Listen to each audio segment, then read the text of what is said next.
ठीक है। अच्छा, मुख्यमंत्री की रेस में अभी आगे कौन दिख रहा है आपको? देखिए, मुझे लगता है कि इस बार भारतीय जनता पार्टी अपने सेकंड लाइन को तवज्जो देगी। उसमें अरुण साहू जी का नाम मैं कहता हूँ, क्योंकि उन्होंने जिस तरीके से मेहनत की पिछले 1-1.5 साल से, और वो साहू समाज के रिप्रेजेंटेटिव भी है, बहुत सौम्य है, एडवोकेट है, सांसद भी है। तो मुझे लगता है कि एक सीएम और एक ट्राइब से डिप्टी सीएम पे भरोसा जताया जा सकता है। अच्छा, आपके मुताबिक कौन लग रहा है सीएम की रेस में आगे अभी?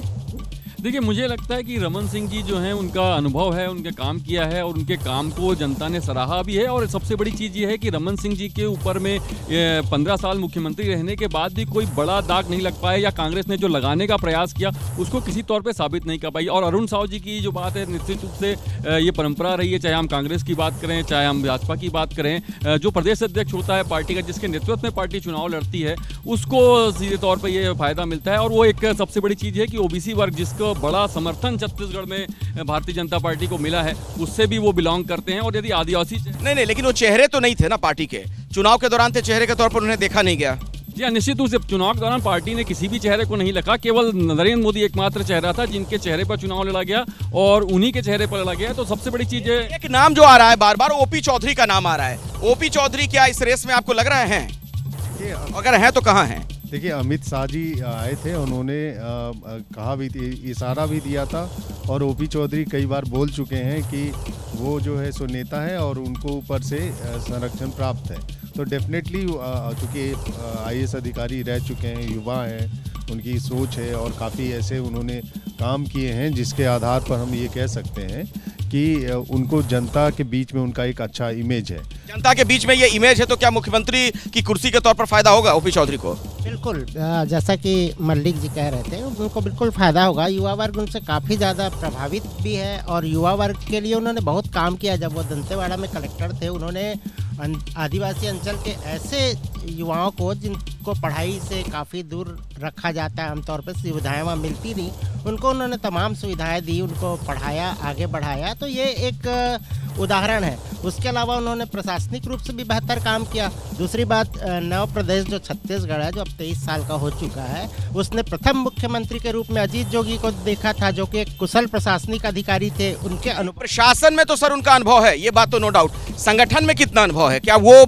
उसकी गणना नहीं होगी? नहीं लगता कि अभी उन पे भरोसा जाएगा, बहुत योग्य है। लेकिन एकदम से सीएम आप कहें कि जब गृह मंत्री जी आए तो उन्होंने कहा था इनको जिता के लाइए, हम इन्हें बड़ा आदमी बनाएंगे, ये बात तो उन्होंने तभी से वो कयास लगने लगे थे, इसीलिए कहा जा रहा है। बातें तो उन्होंने मध्य प्रदेश में बीडी शर्मा के लिए भी कही थी, ये बात उन्होंने बिहार में मोदी जी के लिए भी कही थी, जूनियर मोदी जी। उस इलाके की जनता का वोट लेने की एक मतलब आपको लग रहा है स्ट्रैटेजी हो सकती है? यही क्राइटेरिया आप अगर सोचते हैं तो उन्होंने अन्य प्रदेश में भी किया था। उन्हें मंत्रिमंडल में जगह दी जा सकती है, लेकिन मुझे नहीं लगता कि फिलहाल, क्योंकि देखिए, कोई भी सीएम चुना जाएगा लोकसभा के इलेक्शन को मद्देनजर रखते हुए चुना जाएगा, और यहाँ पे लगभग 11% पूरी आबादी के ओबीसी वर्ग से है। तो मुझे लगता है, जो मेरा तर्क है, कि वो ओबीसी वर्ग से तवज्जो दी जाएगी भारतीय जनता पार्टी के द्वारा, और एक ट्राइब जो बड़ा समाज है, उप मुख्यमंत्री की जो परंपरा कांग्रेस में स्टार्ट हुई है, उसको भारतीय जनता पार्टी कंटिन्यू करेगी। रमन सिंह इस दौड़ में आपको क्यों लगता है कि सबसे आगे नहीं है? नहीं, नैसर्गिक रूप से उनके नाम है, क्योंकि 15 साल वो मुख्यमंत्री रहे हैं, तो नेचुरल रूप से उनका नाम आता है, और उनके वो काफ़ी तवज्जो भी प्रधानमंत्री जी और गृह मंत्री जी देते हैं। लेकिन अभी लगता है कि अब वक्त है बदलाव का, तो थोड़ा सा बदलाव जो अब नई युवाओं को भी देने का उम्मीद दिख रही है, कि नए युवाओं को भी उम्मीद है, सेकंड लाइन भी डेवलप। अच्छा, मुझे लगता है कि चूंकि उन्हें नेपथ्य में रखकर, पीछे रखकर भी पार्टी ने इतनी बड़ी जीत हासिल कर ली है, तो हो सकता है पार्टी कोई प्रयोग करे।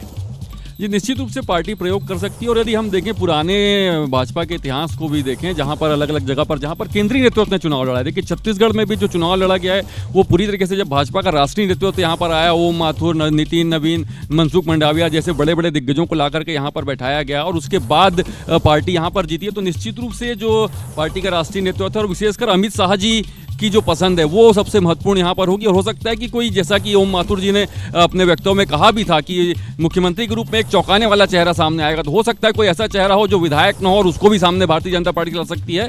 और वो हो सकता है कि संघ की पृष्ठभूमि से, और सबसे बड़ी चीज जो आप देखिए, वो ऐसा कुछ चौंकाने वाला एलिमेंट सामने आ सकता है क्या? कुछ बता पाने की स्थिति में आप हैं या नहीं, ये बताइए। देखिए, इस बारे में मैं 2 बार जवाब दे चुका हूं। जितने बार आप पूछेंगे, मेरा जवाब यही है, क्योंकि होता भी वही है कि केंद्रीय नेतृत्व और विधायक दल तय करेगा। विधायक दल तय करेगा, लेकिन क्या ये मौका अब नहीं है कि यंग जो लीडरशिप है उसको भी आगे आने का मौका दिया जाए? भारतीय जनता पार्टी ने इस बार इतिहास रचा है। सबसे ज्यादा 45 से ज्यादा नए लोगों को मैदान में उतारा और उसमें से अधिकतर जीत के भी आए। तो छत्तीसगढ़ की जनता की सेवा के लिए हमने युवाओं को आगे किया है, पार्टी ने आगे किया है और अब ये परिपाटी जब भाजपा ने शुरू की है तो सब इसका अनुसरण करेंगे। आपकी दिल की ख्वाहिश क्या है ये तो बता दीजिए। मेरे दिल की ख्वाहिश ये है कि छत्तीसगढ़ का खुद एक युवा नेता है इसलिए मैं पूछ रहा हूँ। छत्तीसगढ़ का विकास हो, छत्तीसगढ़ के लोगों का जीवन बेहतर बने, छत्तीसगढ़ की आर्थिक उन्नति हो, ये मेरा सपना है। ये सपना तो आपका भी रहा होगा, कहाँ पिछड़ गए? लेकिन फिर से वही सवाल है। हमने जो सपने देखे थे उसको पूरा करने का प्रयास किया। मैं फिर कहता हूँ ना कि पूरा देश छत्तीसगढ़ की सरकार का लोहा मानता था। मैं तो अब चाहता हूँ कि चाहे डॉक्टर साहब सीएम बने, चाहे ओपी भैया सीएम बने, जो भी बने, अपना जो वादा उन्होंने किया था वो पूरा करने का प्रयास करें। महिलाओं को, युवाओं को जो वादा उन्होंने किया वो पूरा करने का प्रयास करें। 2 साल का बोनस देने का प्रयास करें। 3100 रुपए एक मुश्त समर्थन मूल्य देने का प्रयास करें। अन्यथा में कांग्रेस पार्टी एक मजबूत विपक्ष के रूप में तो खड़ी है और अपना जवाब भी देगी। बिल्कुल, विपक्ष की भी बड़ी भूमिका होती है, उसका निर्वहन आपको करना चाहिए।